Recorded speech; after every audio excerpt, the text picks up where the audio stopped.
Bismillahirrahmanirrahim. Assalamualaikum warahmatullahi taala wabarakatuh.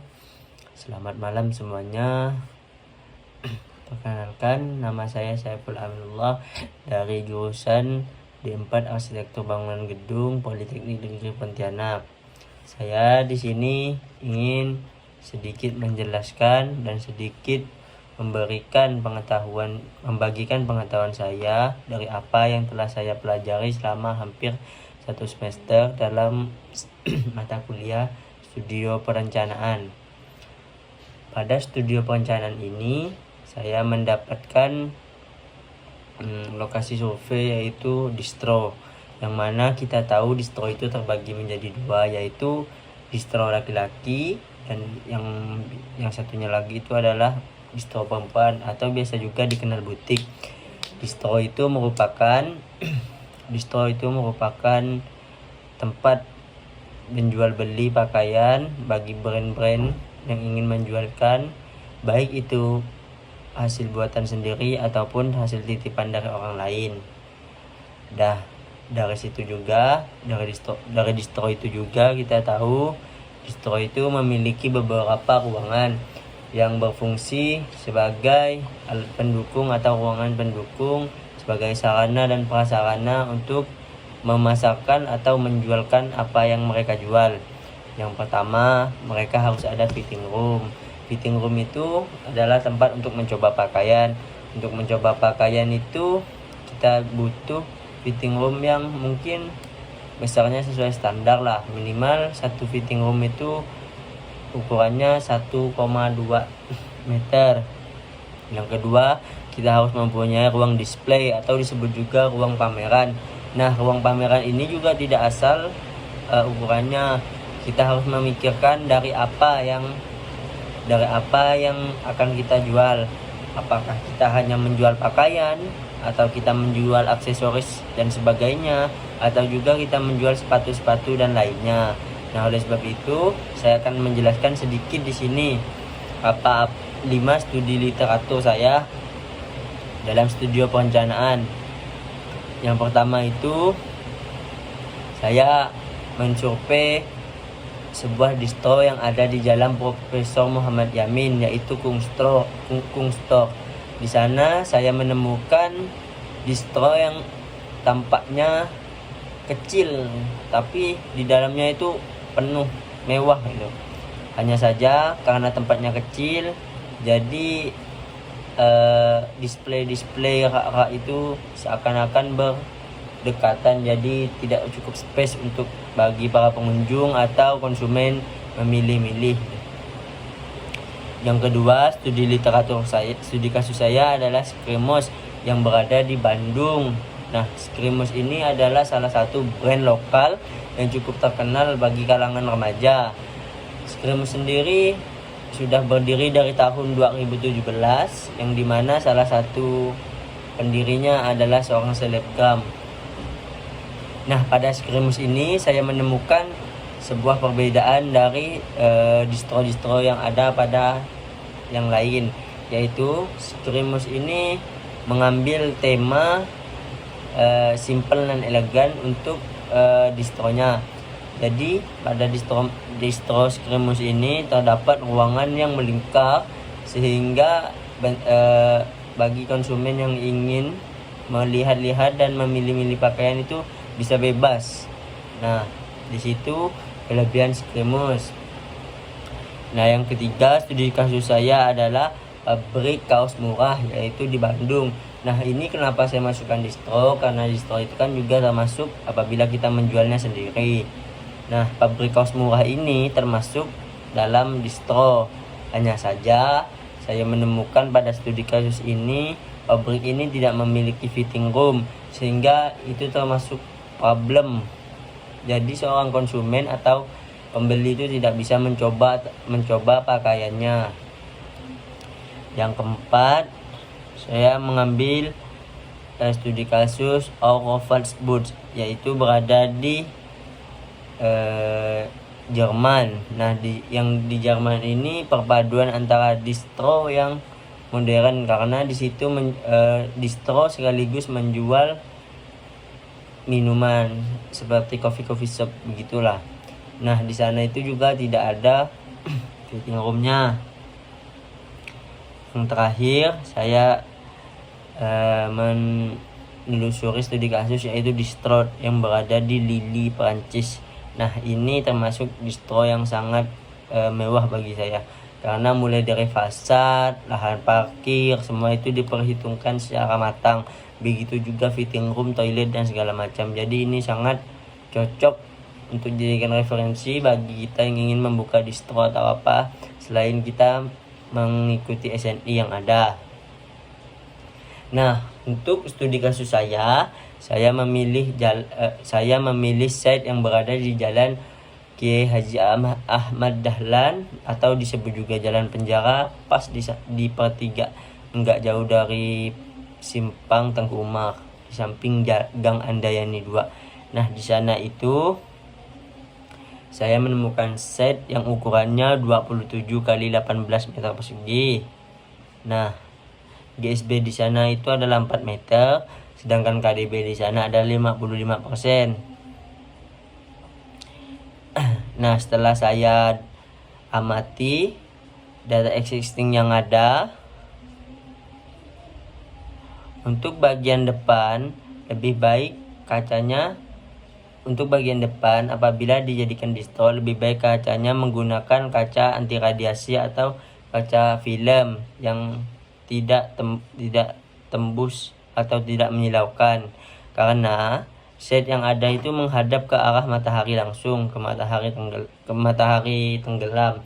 Jadi itu bisa disebut juga problem.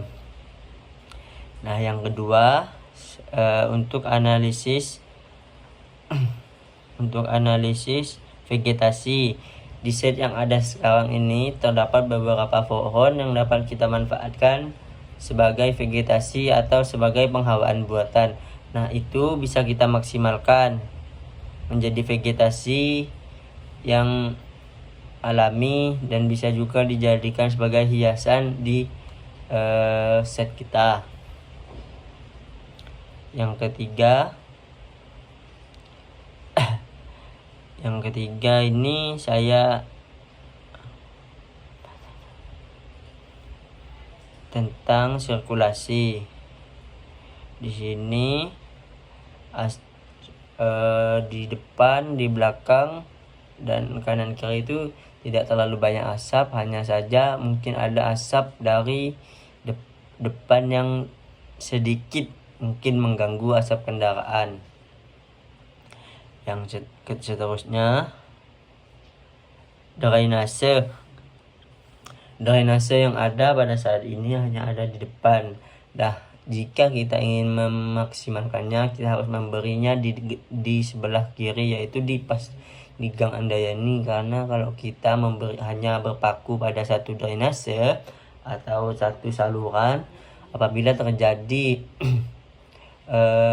hujan yang cukup deras atau banjir tidak perlu banjir lah, atau hujan yang cukup deras, mungkin drainase tersebut tidak bisa menampung, sehingga kita tidak bisa berpatok ke satu drainase tersebut. Jadi kita harus mengalihkan ke drainase yang lain, yaitu drainase ke arah Jalan Gang Andayani. Seterusnya, kebisingan. Nah, pada set yang ada ini kebisingan cukup banyak, yaitu mulai dari depan yang menuju jalan raya, yaitu sebelah kiri yang berada di samping bengkel. Nah, bengkel kan biasanya itu kan ada suara kebisingan, mulai dari orang membetulkan memperbaiki kendaraan dan lain-lain. Nah, untuk belakang mungkin ada sedikit kebisingan dari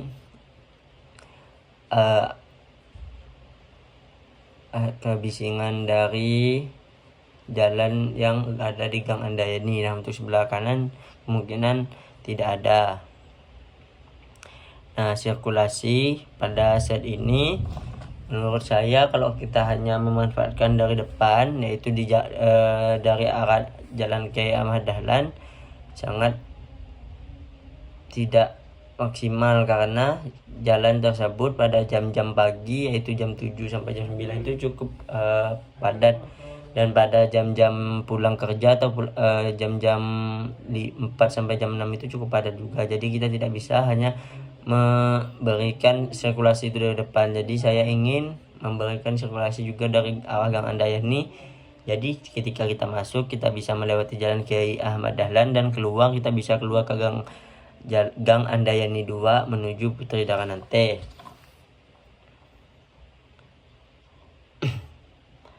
Nah, untuk view keluar itu cukup baik, ke depan langsung ke jalan raya. Dari kanan juga masih oke, masih arah Jalan Tengku Umar, kiri masih Gang Andayani, dan ke belakang mungkin itu hanya rumah-rumah warga biasa. Nah, untuk itu saya mengidentifikasi pelaku dan kebutuhan ruang. Menurut saya sebuah distro memerlukan lahan parkir, ruang display, ruang staff, fitting room, musola. Itu opsional sih, cuman bagi saya itu butuh juga kasir,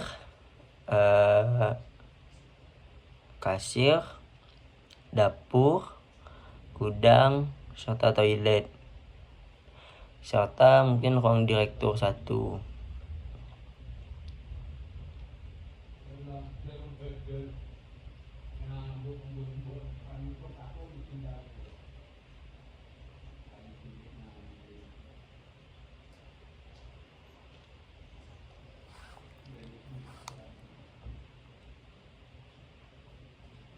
Nah, pada studi kasus ini saya ingin menggunakan beberapa material dan warna yang jarang sekali kita temukan. Yang pertama itu ada ACP, yang kedua outplank, yang ketiga itu material beton. Nah, itu sudah biasa. Nah, untuk warna itu saya menggunakan warna abu-abu yang kesannya soft dan tenang, dan untuk warna dalam saya menggunakan warna putih gading yang memberikan kesan elegan dan mewah.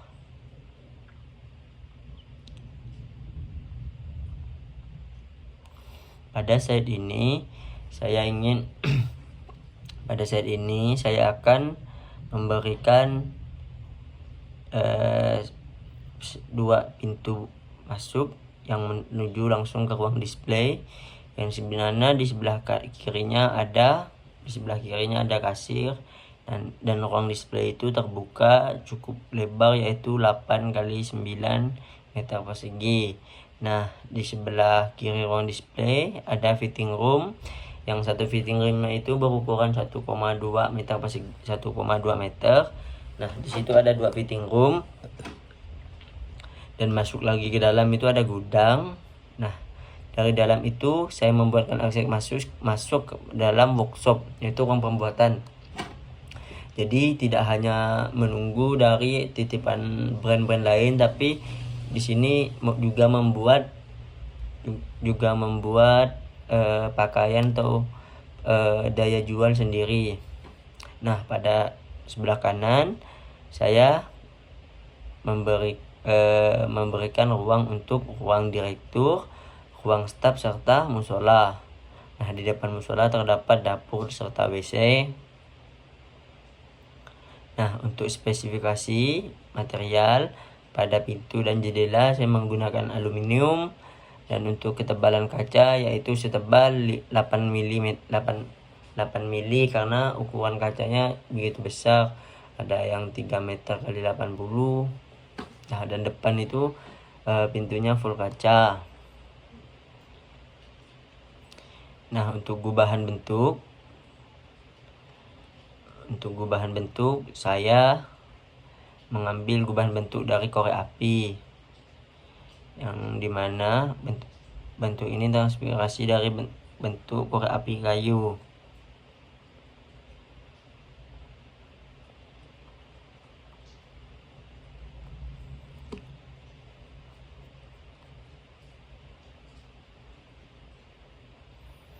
Sekian yang dapat saya sampaikan tentang studi kasus dan studi literatur saya. Mungkin skin atau animasi berikutnya ini dapat menjelaskan atau dapat mendeskripsikan sedikit tentang distro yang akan saya rancang atau saya buat. Billahi taufiq wal hidayah. Assalamualaikum warahmatullahi taala wabarakatuh.